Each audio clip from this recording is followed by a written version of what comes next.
Hello good morning friends, कैसे हो आप सभी। आई होप आप सभी बेहतर होंगे और मेरी क्लास में आप सभी का बहुत बहुत स्वागत है।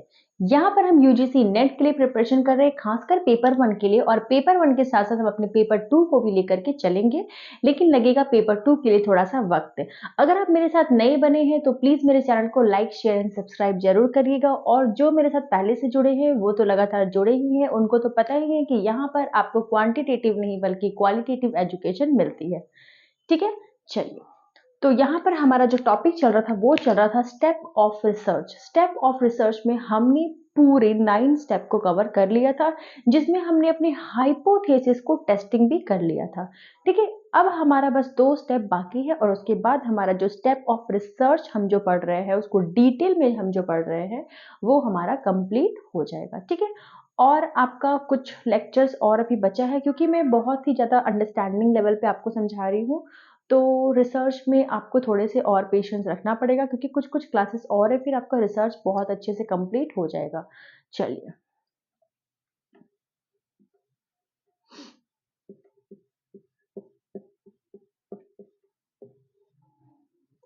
रिसर्च एप्टीट्यूड हमारा यूनिट 2 है।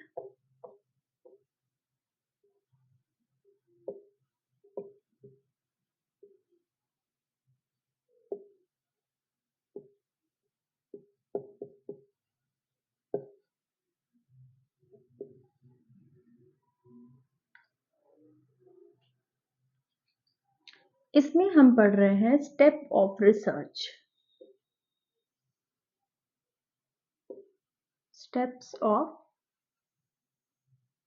रिसर्च, ठीक है। और हमने सॉरी हमने पूरे 9 स्टेप को बहुत ही अच्छे से कंप्लीट कर लिया है, और आज हम पढ़ेंगे स्टेप नंबर 10 के बारे में। स्टेप नंबर 10 में हम क्या पढ़ेंगे?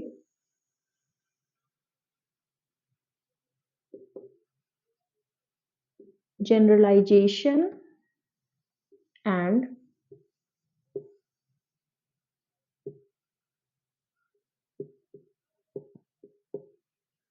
इंटरप्रिटेशन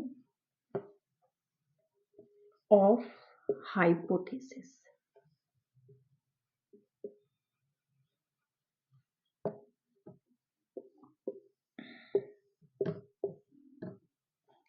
रिसर्च में बेसिकली हमें क्या पता है? रिसर्च में हमें बेसिकली ये पता है कि हम किसी पर्टिकुलर प्रॉब्लम का रिसर्च करते हैं। ठीक है, जब तक कोई प्रॉब्लम नहीं होगी तब तक हमारा रिसर्च का कोई टॉपिक नहीं होगा। तो प्रॉब्लम आने पर ही हम क्या करेंगे, एक उसमें से एक टॉपिक सेलेक्ट करेंगे और उस पर ही हम अपना रिसर्च करते हैं। जब हम रिसर्च करते हैं तो हम एक हाइपोथेसिस को फॉर्मुलेट करते हैं। ठीक है, और उसी हाइपोथेसिस को फिर हम क्या करते हैं, अपने पूरे प्रोसेस में क्या करते हैं, उसको end of the day testing करने का काम करते हैं। और जैसे ही हमारा वो फॉर्मुलेट हाइपोथेसिस, जो हमारा टेम्पररी हाइपोथेसिस है, वो जब टेस्टिंग हो जाता है तो टेस्टिंग के बाद कुछ रिजल्ट आते हैं। ठीक है, हाइपोथेसिस जब हमारा टेस्ट हो जाता है तो कुछ ना कुछ तो रिजल्ट आएंगे, या तो रिजल्ट पॉजिटिव होगा या फिर नेगेटिव होगा।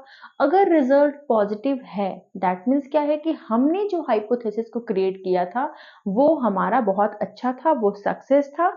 ठीक है, तो तब क्या हो जाएगा, जब हमने हमने एक हाइपोथेसिस, एक स्टेटमेंट को हमने क्या किया था, फॉर्मुलेट किया था। टेस्टिंग में ये जो है वो सही पता चल रहा है। टेस्टिंग में प्रूफ हो गया कि ये जो हाइपोथेसिस था, हमने जिस सैंपल से डेटा को कलेक्ट करके हाइपोथेसिस को टेस्ट किया था, वो उसी सैंपल पे पूरा का पूरा एप्लीकेबल है। तब हमें ये समझ आ जाएगा कि ये जो है, ये हाइपोथेसिस जो टेम्पररी था हमारा, उसको हम परमानेंट बना सकते हैं। ठीक है, जब हमारा हाइपोथेसिस परमानेंट हो जाएगा तब हम उसे क्या करेंगे, जनरलाइज कर देंगे। सबसे पहले हाइपोथेसिस ये क्या है, ये हमारा टेम्पोररी हाइपोथेसिस था। हमें ये पता चल गया कि ये जो है वो ट्रू है। टेस्टिंग के बाद जो रिजल्ट आया, उस रिजल्ट में हमें क्या पता चला कि हमने जो हाइपोथेसिस को पास्ट में फॉर्मुलेट किया था वो ट्रू है। ठीक है, वो ट्रू कैसे है, क्योंकि हमने जिस सैंपल को लिया था और जिस सैंपल से हमने डेटा कलेक्शन करके, डेटा को एनालाइज करके हाइपोथेसिस को हमने टेस्टिंग किया है, वो रिजल्ट जो है वो पूरे इंटायर पॉपुलेशन पे क्या हो रहा है, फॉलो, लागू हो रहा है। ठीक है। और जब वो पूरे इंटायर पॉपुलेशन पे लागू हो रहा है तब इसका मतलब क्या है कि हमारा जो टेम्पररी हाइपोथेसिस था वो हमारा क्या हो गया, ट्रू है। और तब हम इस थ्योरी को क्या करेंगे, जनरलाइज कर देंगे। जब हम जनरलाइज कर देंगे तो वो क्या बन जाएगा, एक परमानेंट थ्योरी बन जाएगा। जनरलाइज क्यों करते हैं, सपोज दैट ये हमारा इंटायर पॉपुलेशन है, इंटायर पॉपुलेशन है, इसमें से हमने कुछ को एज अ सैंपल लिया, ठीक है, और इसमें से हमने कुछ को डेटा के रूप में लिया, ठीक है। डेटा के रूप में नहीं लिया, मतलब जितने सैंपल्स थे उन सारे सैंपल से हमने क्या किया, बहुत सारे डेटा को क्या किया, कलेक्ट किया। उस डेटा को हमने एनालाइज किया, ठीक है, हमने हाइपोथेसिस को टेस्टिंग किया। फिर हमने क्या देखा कि ये जो डेटास को हमने जो टेस्टिंग किया, हमने ये जो डेटा को कलेक्ट किया था और हमने जो हाइपोथेसिस को फॉर्मुलेट किया था, ये जो हमने डेटा को कलेक्ट किया और ये जो हमने हाइपोथेसिस को फॉर्मुलेट किया था, ये दोनों ट्रू है। जब ये डेटा ट्रू है तो ये सारे के सारे सैंपल्स मतलब कि ट्रू है। जब ये सैंपल्स ट्रू है तो इसका मतलब ये सारे के सारे इंटायर पॉपुलेशन पे एप्लीकेबल होंगे। और जब ये इंटायर पॉपुलेशन पे एप्लीकेबल होंगे तो इसका मतलब क्या है कि हमारा ये जो फॉर्मुलेट हाइपोथेसिस था ये बिल्कुल सही था। और ये क्या हो जाएगा, ये हमारा हो जाएगा जनरलाइज्ड। क्योंकि हमने जो सोचा था, हमने जिस सोच के अकॉर्डिंग हाइपोथेसिस को फॉर्मुलेट किया था वो बिल्कुल सही हुआ। और इसलिए हमारा थ्योरी क्या हो जाएगा, जनरलाइज हो जाएगा। जब हमारा थ्योरी जनरलाइज हो जाएगा तब वो क्या बन जाएगा, एक परमानेंट थ्योरी बन जाएगा और उसे हम पूरे यूनिवर्स में एप्लीकेबल कर देंगे। पूरे यूनिवर्स का मतलब ये नहीं है कि हर किसी पे एप्लीकेबल हो जाएगा।